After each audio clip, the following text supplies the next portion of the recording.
Hey, and welcome everybody. This is Joe Willis here with Todd Fletcher. Brian is running just a little bit late, but we have an awesome show planned for everybody tonight anyway. And hopefully Brian is still able to join us, and we're going to make the most of it until he gets here. I know he's at least a good portion of why people show up each and every month to check in on what's going on. Before we get started, say again, except for us. It's right? Not for us. I mean, nobody wants to see this in high def. So no, everybody wants Brian. And we know this.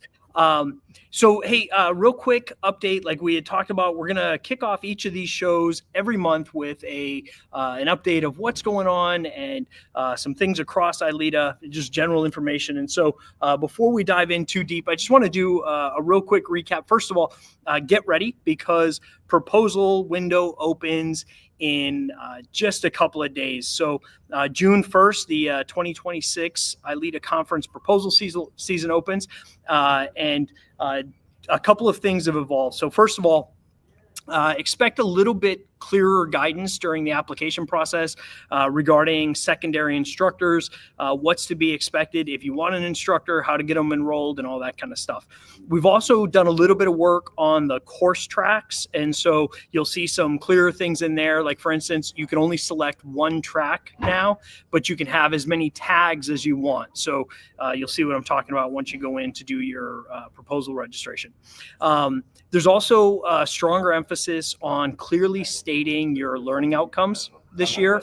And so for the first time, there's a headshot requirement. And so just be prepared to have to upload a headshot. That's actually a requirement in the proposal process. And then we're asking for a social media blurb. So if you want, you can develop it or we can develop it for you, but some sort of social media blurb. Also, the scholarship. And so want to make clear here how grateful we are about the NRA and their sponsorship. They've been sponsors for a long time, some of the great things they've done for us over the years. But one of the things that they've done now is that there's an affiliate program through the NRA where ILEETA members get a discounted rate for joining the NRA, but for every membership, they make a donation to the ILEETA Scholarship Fund. So super grateful for everything they're doing and just want to take a moment to kind of celebrate them as longtime sponsors. In addition to that, just a couple of quick reminders to go in, update your profile, and make sure that your membership is up to date.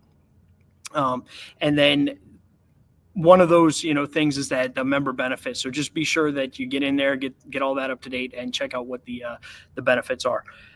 So Todd, anything from your perspective, anything I missed, didn't cover that you want to throw out there as any updates? Well, I think there's a couple of things that were on our socials that I think we should probably hit. Jason Dunn got recognized as like Employee of the Month or it was something like that. Which is awesome. That's great recognition. So anytime that those kinds of things happen to our members, they get recognized for those things, let us know. We like to see those kinds of things on socials. And it kind of keeps all of us kind of in the loop for the year. Q, who was our guest last month, was recognized for a life-saving award. And I think that was pretty cool. And then I want to say congratulations to all the high school and college graduates. It's graduation season. There are many of us that are parents of high school kids or college graduates that are kicking them out of the nest, so to speak. And, it's one of those things where the years fly by, the days may run slow, but the years fly by.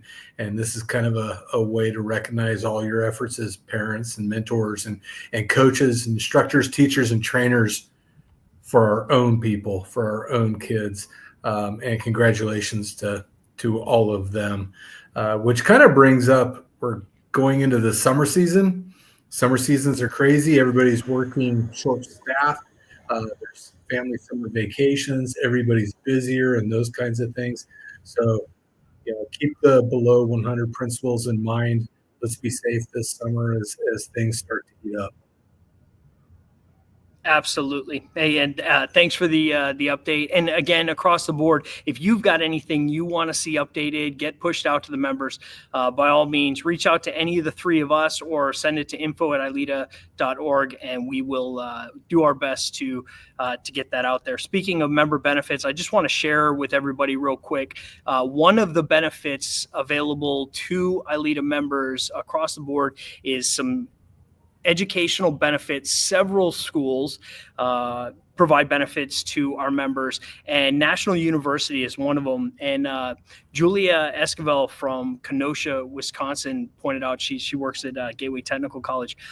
She pointed out she's working on her doctorate and was able to save about $10,000 thanks to being an ILEETA member. Just a tremendous benefit to her as a member, but also to the organization for everything National University's done to make this possible. So thank you to both of them. Thank you, Julie, for sharing that with us.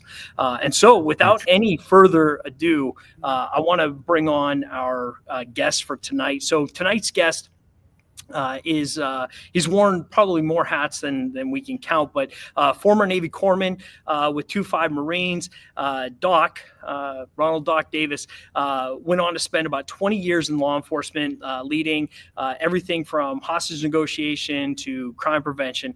Since he retired in 2016, he's dedicated himself to training law enforcement professionals, bringing a unique blend of the street smarts and the life experience, but also quite a bit of academic insight and personal wisdom. He's got a PhD in psychology and force science certification, and just a heart full of stories, especially some from his incredible son.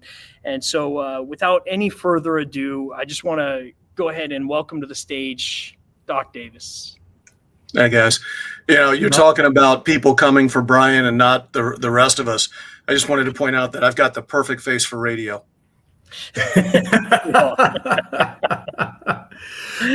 There's a significant amount of facial hair going on here, and it's kind of rotates from long to kind of well trimmed to just scruffy. So he'd show up and he'd be the one that's all slicked up and he'd finish it out, still looking like the old school Marine.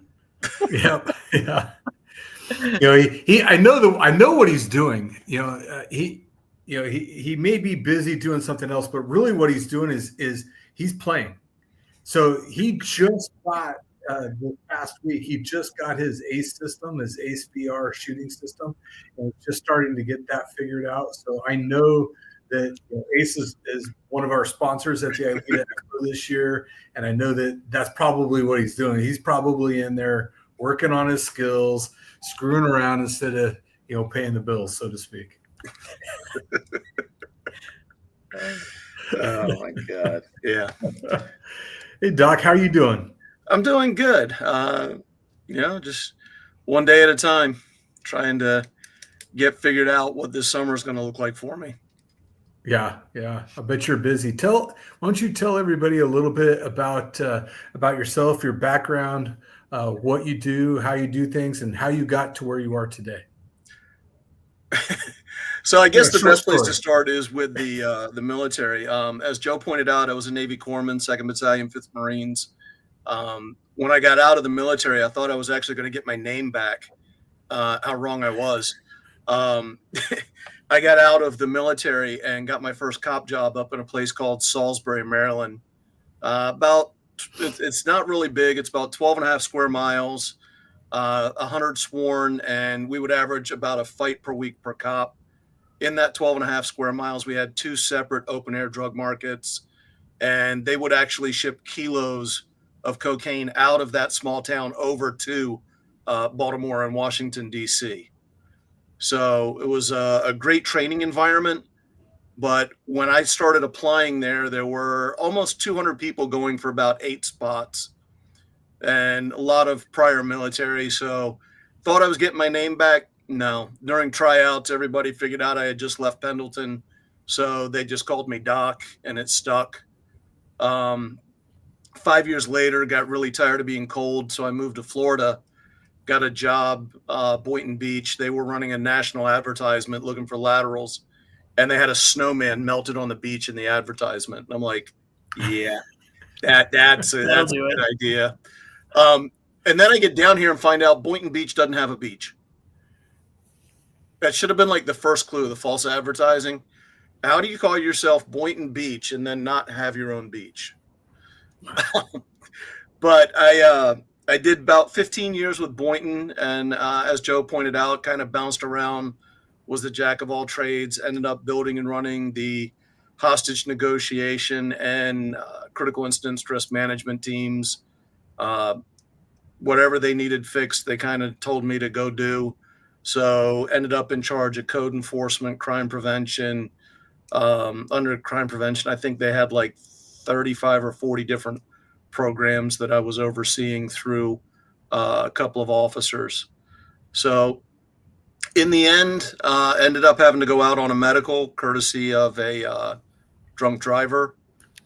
3 spine surgeries so far. Number 4 is in about 3 weeks. So that's kind of why I'm wondering what my summer is going to look like. I wondered what you meant when you said that, because that can mean anything with you. And, what are you going to be doing for work? But I felt like it might have been kind of a loaded thing. So, yeah, our thoughts are with you as you prepare for that. I appreciate it. So what are you working on right now? What's the hot button issues for Doc Davis? One of the things I've been working on, I had a couple of classes cancel in January. So I found myself with some rare free time. So I started taking my ILEETA autism class, and I'm trying to translate that into a book. So effectively a resource guide for not just law enforcement, but basically first responders in general. I'm trying to expand it out so that it'll also apply to fire, EMS, even medical personnel like in emergency rooms, and kind of make it just a resource for everybody. Autism's the fastest growing developmental disorder, not just in the US, but in the world. And although there are a lot of officers with autistic family members, and a lot of us are out there doing training, there's still just so many agencies, especially like the smaller agencies, where they're just not getting the amount and quality of training that we really need to get out there. And I think Lon Bartel touched on that recently in Washington, D.C. when he was briefing Congress, talking about the difference between education and training and kind of the lack of resources that law enforcement has been dealing with in the training realm, especially for a very long time now. Yeah, can you kind of expand on that just a little? I know, Todd, you probably got a bucket full of questions yourself, but you did kind of open something up for us there. Kind of expand on what it is that's missing. As you said, there's a lot of us in this space who have family members and friends who are on the spectrum and have experienced life in that way, but it's different. Obviously, it's a spectrum. Yeah. And so what's missing? Well, and this kind of goes back to, I mean, some of you have seen the challenge coin I put together for autism, the combination of the puzzle piece with the rainbow infinity symbol. And on the front, it talks about awareness, starting the conversation. And then when you flip it over to the back, it talks about acceptance, different, not wrong. And I think one of the big things that I'm trying to do is to get people to kind of change their perspective. So many people, when they start asking about autism, they want to know what went wrong. Why? How do I fix the problem? Or is there a cure? And what I really am trying to get people to understand is that my autistic son is not sick. He's not broken. He's not wrong. He's different. And that getting to that level, to that acceptance level, can be difficult. And it really takes a paradigm shift in how you look at things and accept things.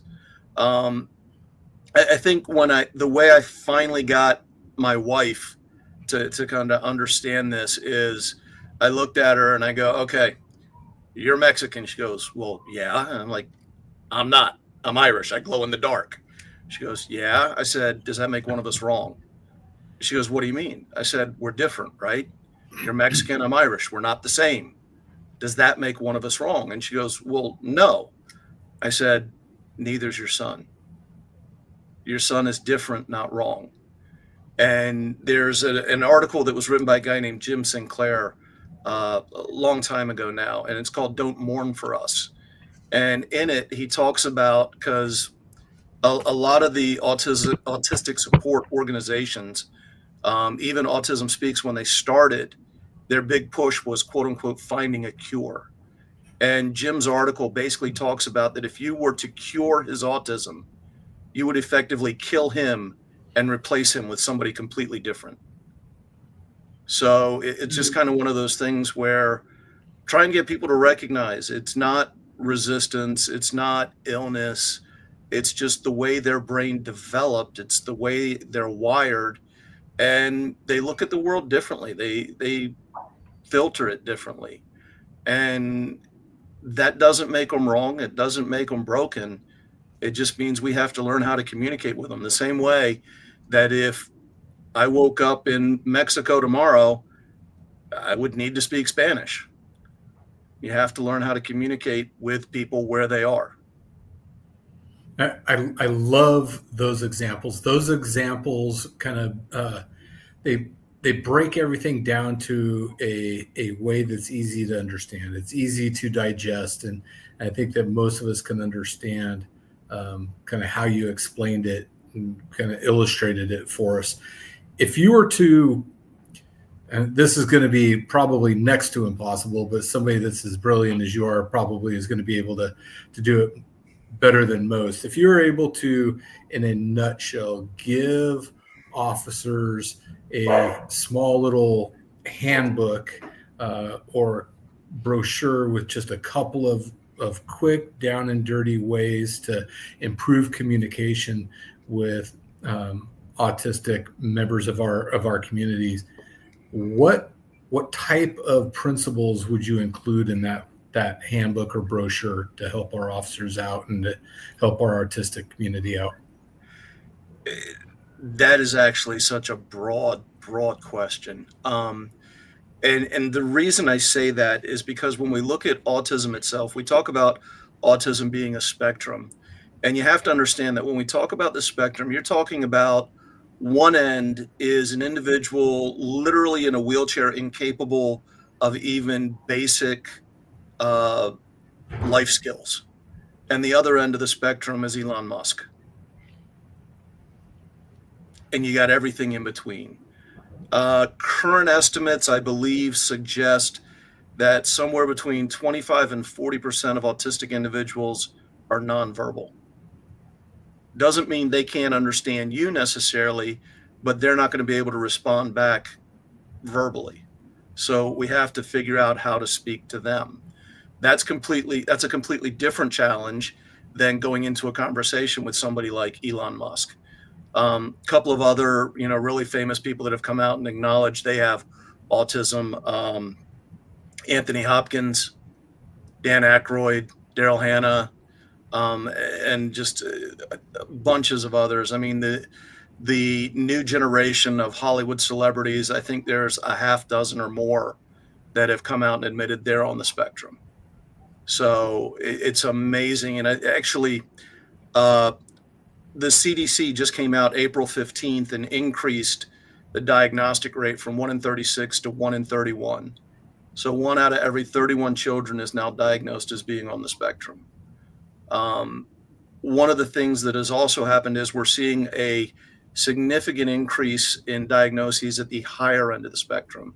So the ones that are like Elon Musk and these others that I mentioned, they're very high functioning, where it's more of the social difficulties and the repetitive behaviors that are the issue for diagnosis. And because we're getting so much more awareness and diagnostics going on at that end of the spectrum, it has actually shifted. A few years ago, they estimated that about half of all autistic individuals were nonverbal. But now, because we're increasing that upper end so much, it's dropped to 25 to 40% are nonverbal. So in there, there's numerous ways to communicate. One of the first ways, especially children that are taught to communicate, is with American Sign Language. It's the first language a lot of autistic children are taught. From there, if they remain nonverbal, they begin using a system called PECS, the Picture Exchange Communication System. And that's essentially pairing words with icons. Think emoji, but a little more in depth, so that they would actually point out the icons and then string those together into sentences. The high-tech version of that is software on an iPad. They'll touch the icons, press run, and the pad will speak the sentence for them. The individuals that are verbal, the big thing there becomes patience. Slow things down, especially with individuals that maybe have sensory issues. We come in, we have a lot of officers, we have canines, lights, sirens. Our uniforms have all kinds of shiny, flashy, really neat things that are drawing attention. It can be very easy to, completely overwhelm somebody. And it can take time when you're in that emotionally elevated state to put a thought process through to get that communication out. And there's just so many other things. I mean, you get into stimming, you get into, if an individual's having a meltdown, do they actually have any intent despite the fact that they may cause injuries? We also get into the involuntary psychological evaluations and the complications that can cause. So, I mean, this is just such a massive topic. And, unfortunately, a lot of these classes, when you go in, you always hear autistic children, kids, children. And we need to start expanding our awareness, because this is not something that you grow out of. You're okay. You're diagnosed at 2.5 years old as being autistic. 16 years later, you're not an autistic kid. You're an autistic adult. 20 years after that, you're an older autistic adult.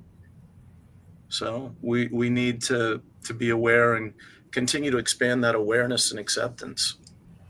So it sounds to me like you would start it with slow it down, be patient, try to establish a connection, kind of things that we should be trying to do anyway, but maybe we increase the timeline. Again, look, tactics dictate reality. Circumstances dictate your tactics. And every circumstance is going to be different. Every call you go on, it can be the same house, the same family, the same issues, but because it's a different day, it's a completely different call.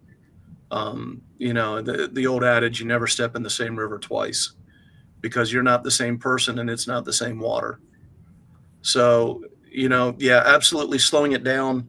One of the things that's a little unique, I think, in the way I teach the communication aspect of dealing with autistic individuals is I actually blend in, and I do this in my crisis class as well, I blend in the FBI's behavioral influence stairway model that they developed and use in their negotiation program. And it's essentially, it starts off with active listening. And when you go into these situations, we've been trained from day one in the academy to go in and take control. But a lot of times, if we go in and we focus on listening instead of talking or ordering, it's amazing how much more information we get and how much further we can get on some of these calls.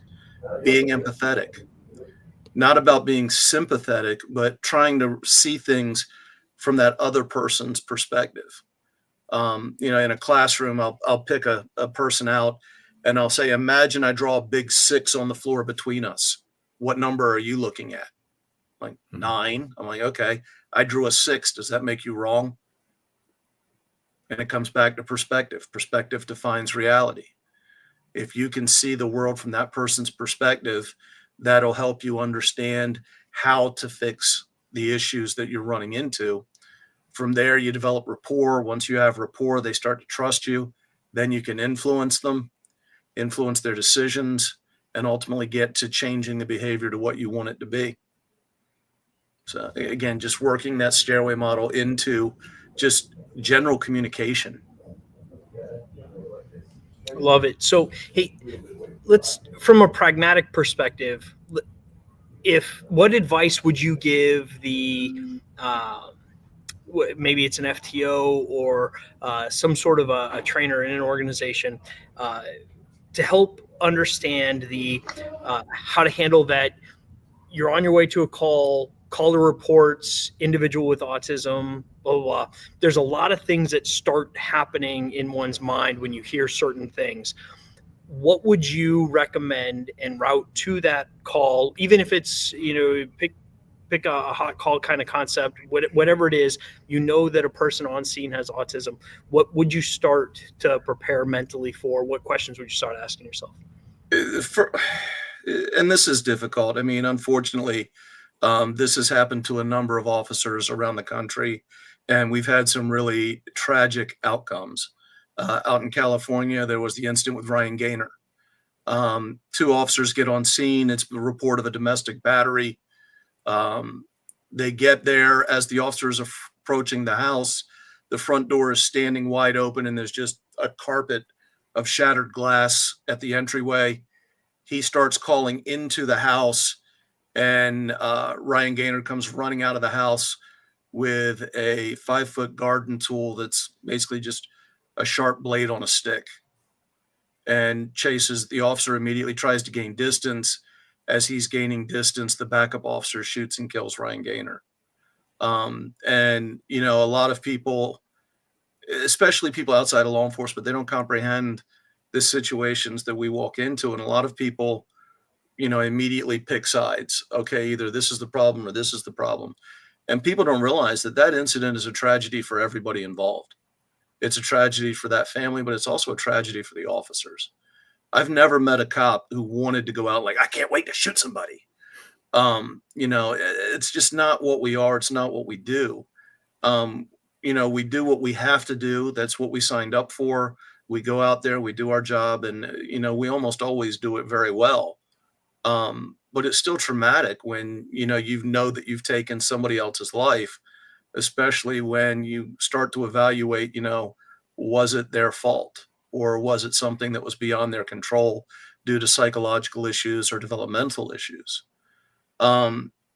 Before walking into these things, if we know we're going to a residence with an autistic individual, I would want to try to get as much information as possible beforehand, either through having, hopefully we're being proactive and we're making our communities aware that we can flag the residents. One of the biggest issues with autistic, especially children, is not so much the potential for violence, but approximately half of autistic individuals elope. They run away from places of safety. If you look at children under the age of 6, and of course, I'm drawing a blank on the stats right now. For children 14 and under that elope, 91% of those that die drown. For those under 6, 60% are dead by the time 911 gets called. Wow. So imagine if you are the parent of one of these kids that has eloped, the level of emotion in that parent when they're calling in for help. So if we can reach out to these communities and get these addresses flagged so that we have as much information about the individual, their demographics, what they look like, communication methods. Are they verbal, nonverbal? If they're nonverbal, how do they communicate? American Sign Language, PECS, if it's PECS, high tech, low tech. Do we have a history on them eloping before? If so, where were they found?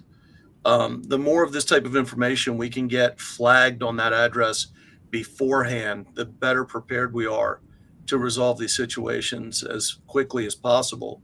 so that we can maybe start reducing those statistics I mentioned. Responding to an in progress call,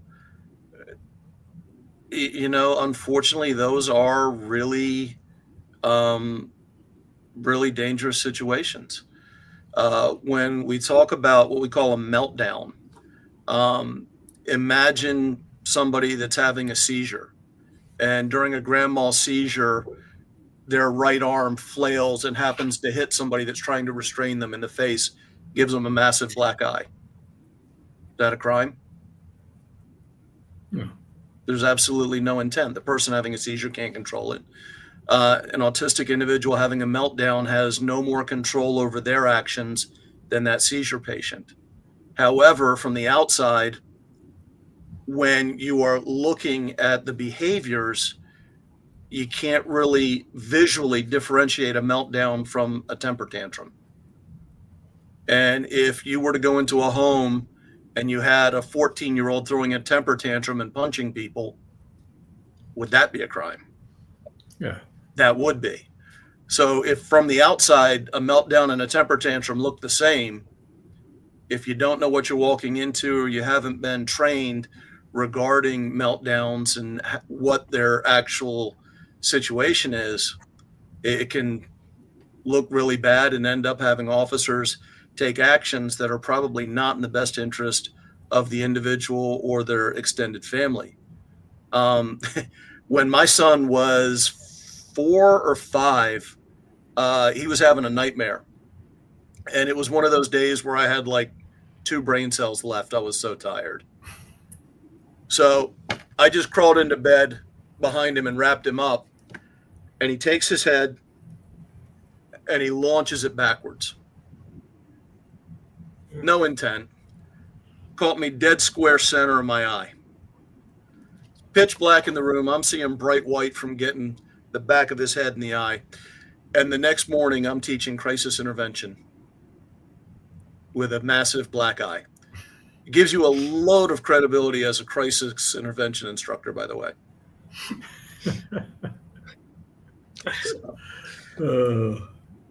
Yeah, it's, again, trying to get as much information as possible beforehand. And especially when, we have these members in our community, the more outreach we can do beforehand to, gather information, but also to increase the familiarity. One of the things that I've always noticed about the majority of parents in the autistic community is you don't see, everybody remembers walking through a restaurant or a public area and the parent with the kid that's acting up. If you don't behave, they're going to come get you. I always hated that in my career. You don't really see that as often with the parents of autistic individuals. And it's because they recognize that one of these days their individual might need that person and they don't want there to be a fear associated with the uniform. They want them to recognize that's a safe person. That's somebody you go to, you don't run from. This is actually one of the reasons why I love the conversations that we've had in the past, is because the way that you can illustrate things that help explain where you're coming from and perspectives and context and perceptions. I really dig it. What other things do you have going on? You mentioned your CIT. What other projects have you done or are you working on going forward that you want people to know about? I'm continuing to teach the hostage negotiation, the crisis intervention. And again, I mentioned the FBI stairway model. I bring that into my crisis intervention class as well. I kind of jokingly refer to crisis intervention as the single player version of the crisis negotiation or hostage negotiation team sport. There are differences, but there's also some overlaps and similarities, especially in the communication aspect. One of the big things I'm working on now is I'm also rewriting a lot of the scenarios for my advanced hostage class. I run that one in Palm Beach, Florida. little bit different than most other negotiation classes because I've been fortunate enough to partner with a lot of great providers where we do it 100% in the world. So we do courtrooms, jails, trains. We take over part of an airport. We take over the hangar. We got helicopters, planes. We have partnered with a lot of our religious leaders. So we'll take over houses of worship and go in and run scenarios in churches. We take over a marina, schools, buses, and it's completely scenario driven. So, I mean, a lot of agencies, especially smaller agencies, they might get, say, 4 or 5 call outs a year. And in this 1 week, we will run anywhere from 15 to 20 scenarios in that week. We run all of our scenarios for training objectives, not for time. So, if you've got somebody who comes in and they've got a really great team around them and they're really experienced, they come in, they might run a scenario and be able to complete it in like an hour. But then if they hit one where they're struggling, that same scenario might take another team like 3-4 hours. So it's all based on hitting the training objectives and not an arbitrary time constraint. In training, your time is very valuable. And I don't think there's really much value in getting yelled at, screamed at, and hung up on for an hour to 2 hours at the outset of the incident. We've all been doing that our whole career out on the road. So, we obviously do that a little bit up front to kind of, get the limbic system activated, get a little bit of that cortisol and adrenaline going so that you have to work through the fog created by that. But then as long as you're doing the steps you're supposed to take, it'll progress. So it's a really good course. It's a lot of fun. At the same time, it is physically and emotionally draining. We've had teams come through. Challenge. I mean, I was hearing you say so many different things in there, kind of tugging the thread on a couple of those. So you said physically and emotionally draining. Like I can imagine from the facilitator perspective, just pouring yourself into it. But I'm not even talking about me. I'm talking about for the team. That's what I was saying. Okay. So yeah, the team and the logistics there was where my mind went. So the role players that you've got to have trained and ready for that's one thing. And then the challenge of all of those different logistics, that sounds incredible. Tell us about the role player preparation and that sort of stuff, if you would. I'm incredibly fortunate in that down here we have Nova Southeastern University down in Davie. One of the professors down there is a man named Dr. Vincent Van Hasselt. He, in partnership with former FBI agent Ray Romano, and I hope I didn't just butcher that man's name, and Dr. Greg Vecchi, they actually did a lot of research, part of creating the stairway model, a lot of other things. Van Hasselt was also a reserve officer with the Plantation, Florida Police Department for years. He is the clinical consultant for the FBI Miami's negotiation team, and he runs a group of students that are called the Nova Players. So these are doctoral candidates in clinical psychology that come out and role play mental disorders for law enforcement. Very cool. Yeah, so I mean that's massive. One of the other things I do, and this is kind of one of those things where you have to really be kind of hands-on in the scenario, is I will actually use the students to role play. And it becomes a little bit of a challenge because you do have to keep them on task and doing it properly. But the reason I do it is because I truly believe that in the negotiation realm, I believe you learn more in role play as the perpetrator than the negotiator. On the negotiator side, yeah, you get the experience working in the team environment, so coordinating between the different positions, but it really makes you see things from a different perspective. One of the things I do to kind of really drive that point home in the class is in the middle of a scenario.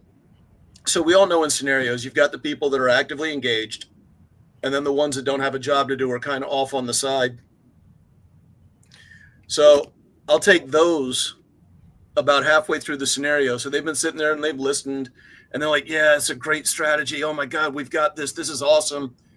And halfway through the scenario, I'll take them and move them from that room to the room where the role player is.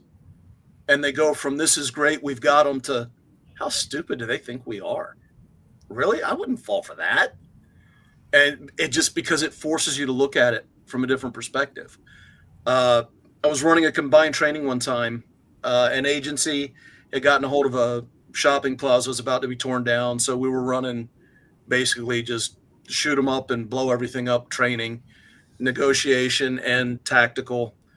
And when it came time to deliver the pizza, the SWAT commander said, what we're going to do is we're going to put the pizza on the front bumper of the Bearcat, drive it up over the front lawn to the front door of the bank, and then either the bad guy or a hostage can come out and take it off the bumper and go back inside. And I'm sitting there and I'm like, yeah, that'd work. So, and basically, you got to pull these guys aside and you're like, okay, let's do a hypothetical here. Let's say something happened and that next week you're the one in there robbing the bank. Would you let that armored truck come up to the front door? Fuck no. How do we sell this to the bad guy? Yeah, but it keeps us. I get that, but we also have to keep the hostages safe. Yeah. So we got to be able to sell this to them too. So again, it just looking at it from that other perspective really gets people out of that cop mindset, that little box that we put ourselves in, and forces us to get a lot more creative in how we approach the problem solving. Yeah, especially that love-hate relationship between the SWAT guys and the negotiators, right?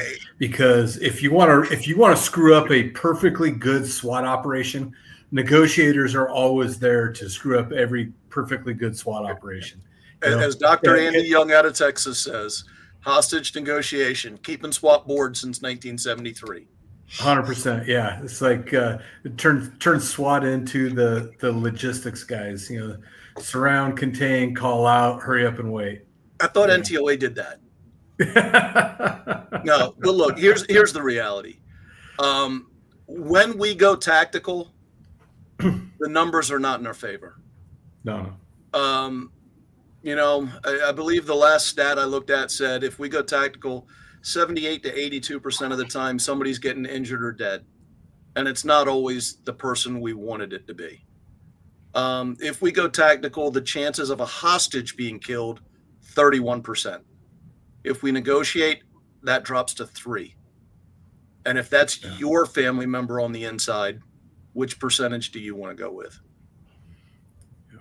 Yeah, that's the nice thing about working together is that SWAT keeps is supposed to hopefully keep the incident contained, giving negotiators the opportunity and the time to work the problem, and it's generally works out really well. So, well, look, the reality is, without the threat of the tactical response, why would they bother talking to me? They wouldn't. And we really do. We need to work together as a team. There are times where I'm going to have information that is going to be crucial to them. There are times that they'll have information crucial for me. And you kind of have to look at it. I always compare it to a football team. If your defense didn't actually show up to the stadium, no matter how good your offense is, can your team win? And I don't mean your defense didn't show up to play. I mean, they just didn't you're not there. You need both teams. You need your offense and your defense in order to win a game. Yeah, kind of talk us through that just a little with the collaborative training, what you see working, where tactical teams work with negotiations teams in a little bit more of a dynamic setting. For instance, using that strategic threat of the tactical response. Kind of, what do you see working? How do you recommend developing those training? Look, the only way that happens is by training together. If we go back in history, and I can't remember the man's name, but after one of our more spectacular special operations failures early on. Congress was asking, I believe it was a colonel from Delta, what went wrong? And he's like, look, when you've got, and he likened it to a sports team as well. Imagine a football team where your quarterback trains in one state, your defense trains in another state, your offensive line is training in another state, and then you fly them all together on game day. It doesn't work that way. And that's, why they kind of combined everything under the SOCOM banner. So that, you've got the Rangers, the Green Berets, Delta, SEALs, everybody's in kind of a unified place. You also have your aviation assets and everybody's training together. Almost always the first point of failure that I've witnessed is always the communication between teams. You might have an awesome tactical team and an awesome negotiation team, but if they're not able to adequately communicate to each other in real time and actually share intel and information as it's coming through, it's not going to be as good a performance as it could be. So, you really need to increase that training together, so that you get used to it. The other thing I really always pushed when I was still working was cross training. I had a really great relationship with my SWAT commander and was able to get him to agree that all of his team leaders had to go through negotiation training so that they understood why they were standing around sweating to death instead of actually taking action.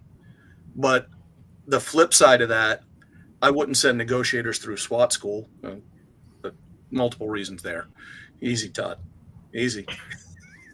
But I would make them go to SWAT training days and not to go have fun. SWAT's out there on the range and they're shooting and they're having fun and doing the cool stuff. And the negotiators would be at the range standing around sweating to death. Well, why are we just here not doing anything? Well, what are they doing when you're in that nice air-conditioned bus talking to people for 4 hours? Oh, yeah, now you understand why it's important to make sure that they're aware of what's going on. They're standing around, they're getting no updates. In the absence of information, is it human nature to assume best case or worst case scenario?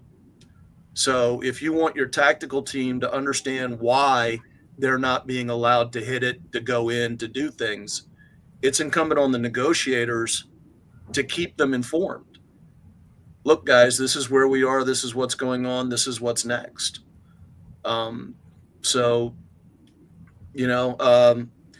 One of the things I didn't talk about that I've been trying to work on is kind of in the background is a new way of looking at indicators of progress in a tactical event and doing it in a way that presents to command and the tactical unit in a very simple, easy to digest line graph, where essentially if the lines are going up, things are getting better for us.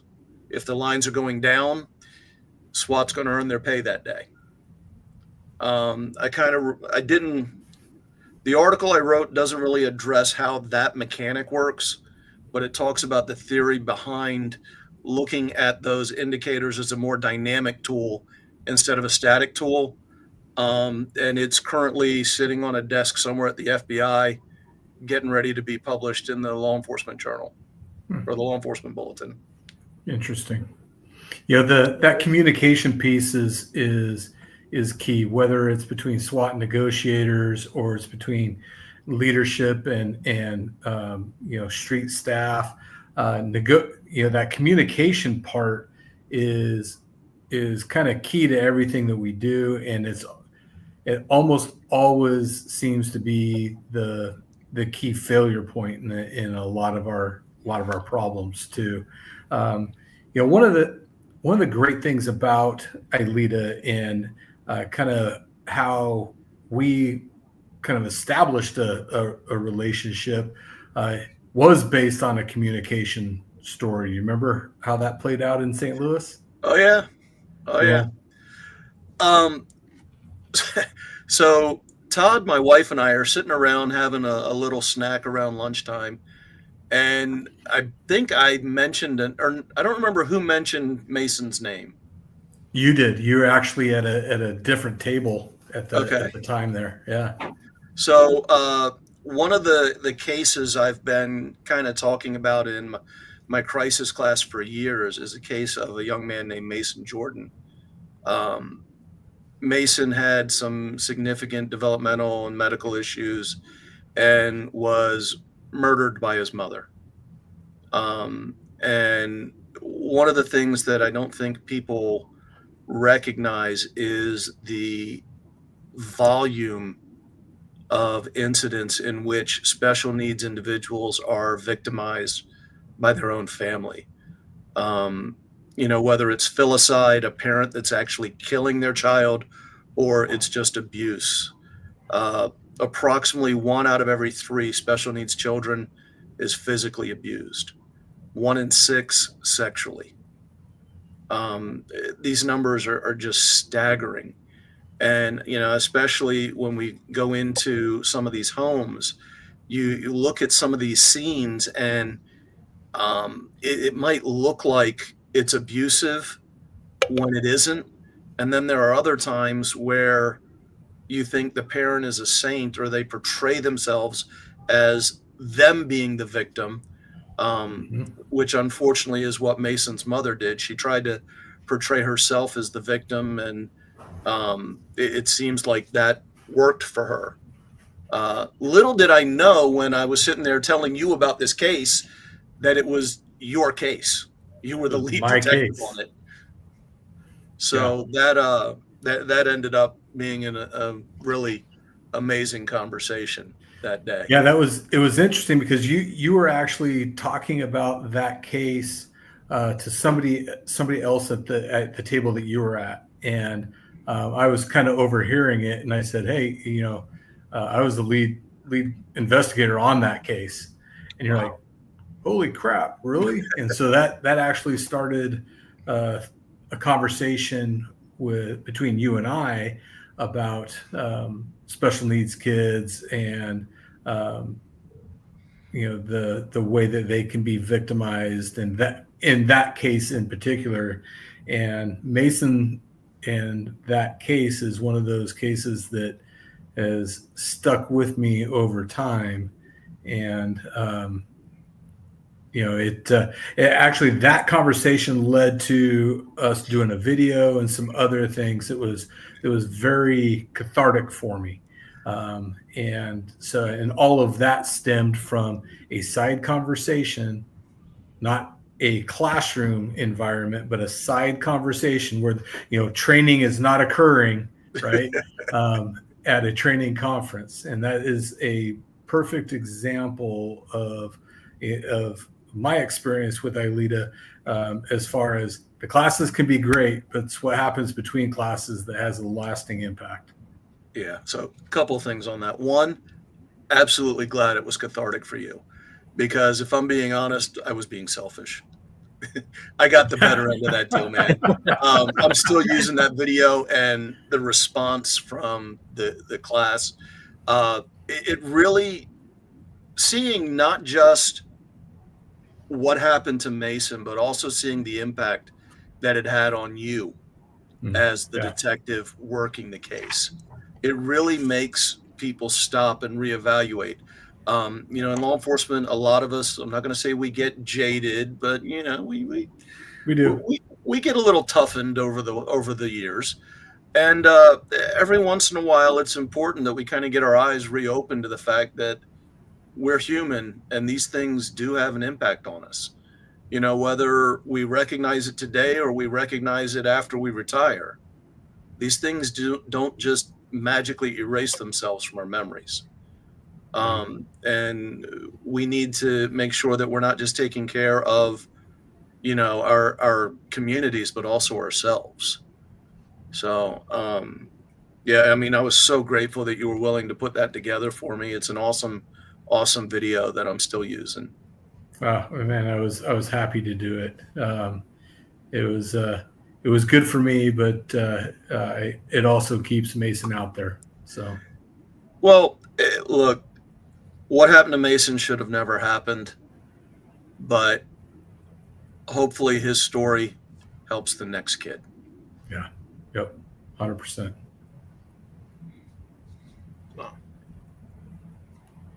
Well, what do you got, Joe? I know we're getting close to the end here, so. Yeah, I mean, well, that was just so powerful to hear, and that's one of the so many things about ILEETA that just takes our breath away once in a while, right? Like you'll hear these things, that these connections and this incredibly. Todd, I can only imagine how cathartic that was, and the sharing of it and the working through that. And so I was kind of hearing it from your perspective. But then, Doc, as you mentioned, selfishly, the talent that exists at ILEETA, the experience that we can glean from one another, just so mutually beneficial. And so from both of you, thank you very much for sharing that with us. I didn't know that. That was the first I'd heard of that story. And there's countless other stories like that at ILEETA, not to diminish what we just heard here, but the connections that are shared. So speaking of ILEETA, Doc, you skipped this year as far as presenting. And so we want to say thank you to the work you've done in so many ways. You represented ILEETA at the COPS conference, and again, just thank you for everything you've done, over the years to support both at the conference and outside of it. But looking to 26, will we see a proposal from you? Let me see how the summer goes. Fair enough. Yeah, this round is probably the most invasive of any of them. So let's see how that goes. Maybe we do a team approach and do something with Mason in that case, and you take the lead on that, and whatever I can offer, maybe that's something we consider. Maybe we'll kick that around. Man, looking past the surface on calls. Yeah. So going back to the communication thing, one of the things you brought up, and this is ultimately one of the things that surprised me the most when I first got introduced to ILEETA. You come into ILEETA and you're not surprised by the caliber of talent that's there. But what is surprising is the absolute lack of egos. Everybody is so open and genuine and willing to help each other. And it's not just that 1 week. I mean, you make the connections, and those connections are there year round. I mean, and I have never approached anybody through the ILEETA family that has ever said no, or, oh, I can't share that, or, oh my God, you might take some of my business away from me. There's enough work out there for all of us. As a matter of fact, there's not enough of us to go around for what the need actually is. And I love, you talk about the new partnership with NRA, and obviously at the conference this year, you were talking about the new partnership with PID. I love the fact that ILEETA is growing, and really excited to see where it goes, especially, with the redesign of the website and all the new things that are coming online. Yeah, we couldn't be more excited. And you mentioned those partnerships. You'll see us at OTOA this year. We're very much looking forward to going out and spend some time out there. Have become friends with them, and we've got folks going to Mexico to do some stuff with CIPE. Super excited about that, and then Florida SWAT Association, SWAT Roundup. We'll head out there again this year. So. Yes, all of these organizations that have this tremendous talent and so much to offer the profession, it's important that as trainers, we stay connected with those organizations, because ultimately there's so much talent and skill and ability that just flood these tremendous organizations. And there are trainers all through them that are phenomenal trainers who we could certainly, as an organization, benefit from what they have to share with us. But there are trainers who are desiring professional development and the ability to progress, that ILEETA can help them do that. And so we're just very grateful for the opportunity to share that and spend time with each other. So thanks for pointing that out, Doc. Absolutely. Hey, kind of on that note, don't we have some some events and deadlines coming up as far as instructor development and getting people some professional experience. We got the journal deadline coming up, or the journal's about ready to come out. The journal is about ready to come out. Yeah, that deadline has come and passed. I checked in with Carrie Avery the other day, and I think we are at 16 or 17 articles at this point. I've seen 2 of them that came in through the email, the journal at ILEETA.org. The rest have been sent through the traditional to the editors and that kind of stuff. But I can tell you, pretty excited about the articles that are coming in. So there is that. As Jason Durr just pointed out for us in the chat, there's the instructor proposal window opens on June 1st. So you can expect to see that. And then immediately following that, we've got the latest edition of the journal should come out sometime around the 10th, give or take. And then what did you have in mind when you said that, Todd? I may not have picked up all of those things, because those are all opportunities for instructor development and being able to get out there. The CIPE thing, those are all terrific opportunities. You had a note earlier about the ILEETA scholarship deadline for those people that maybe are having to pay their own way or don't have the funds, maybe because of a variety of any reasons. There's the ILEETA scholarship.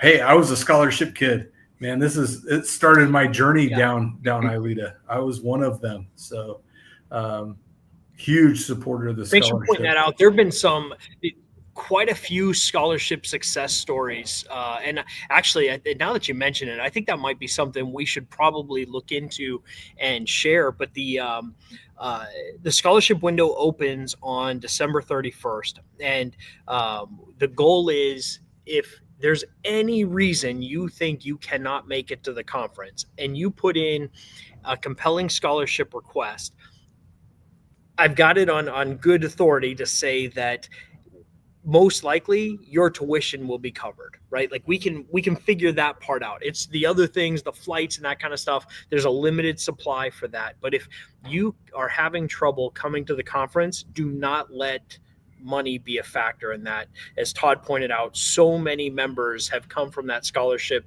background and have now done great things for the organization, great things for their organizations. So by all means, we want to see those scholarship applications come in. And you know what?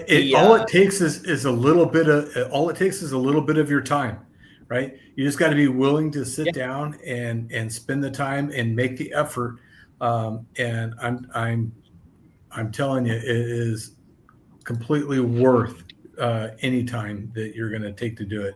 If you take 3 hours to sit down and really spend that time to make a really compelling application for a scholarship, I'd say it's worth the week in St. Louis at the conference.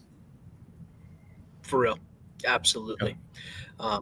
And so, as we kind of come to the end of this hour, Doc, I don't have any specific questions for you other than to say a very sincere thank you for always being willing to share your story. I remember the first time we met, we had a great conversation, and it was just very open and candid about our experiences with our own children and the things that we were dealing with as dads. And you really kind of opened my aperture on some stuff, and kind of really helpful and insightful conversation. You've been that for me, and I know you have for so many other people. And so from the bottom of my heart, thank you very much for everything you've done, not only for the profession, but for us as human beings and adults and dads in this space, speaking from my experience. So that's what I've got for you. Todd, any questions before we turn it over to Doc for the last word? Doc, I just want to say thank you. I want to kind of just echo what Joe had said. We've had some terrific conversations over dinner and over meals, over drinks, riding back and forth to different places in the car. And I've really enjoyed those conversations with you. I'm glad to see you here on ILEETA Live. I really look forward to seeing you again in St. Louis next year. Yeah. Guys, look, thank you for the opportunity, for the platform. One of the things that I kind of started off with is getting more awareness out, just getting people to understand. One of the other things about autism, I mean, when you get something that gets as much a term or a group or anything that gets as much, kind of attention as this does, unfortunately, you then get the misinformation that comes along with the information. And, being able to get people to reevaluate, having the ability to get the information out so that you kind of shatter maybe those misconstrued images that we build in our minds, kind of getting rid of some of that and replacing that with more accurate mental images of what it looks like, what it sounds like, so that when they walk in they understand and they have a little bit better opportunity to come out of that with a more positive outcome. So any chance I get to talk about it, I'm going to. As you guys know, I have no filter, and there is very little that will ever be off limits when it comes to a conversation with me. And we love that about you, man. Thank you so much for your time tonight. And everybody who joined us and stayed on with us, thank you. My challenge to all of us as members is get that membership story out there, the value of becoming a member of ILEETA. I put out in an email the other day and on Facebook. Do you realize that over the years, we've had 8,200 plus members and contacts come through our membership database? And of that, there are more than, it says 45, more than 45 countries, 49 countries that we have contacts in. And so our goal right now is to continue to tell that story, continue to push this out to members all over the world. So thank you, Doc, for spending time with us. This is just one great example of what ILEETA members do each and every day. So if you guys want to stay on real quick, I'm going to go ahead and end the live stream. Thank you all very much. Have a good night. Take care, guys. Be safe.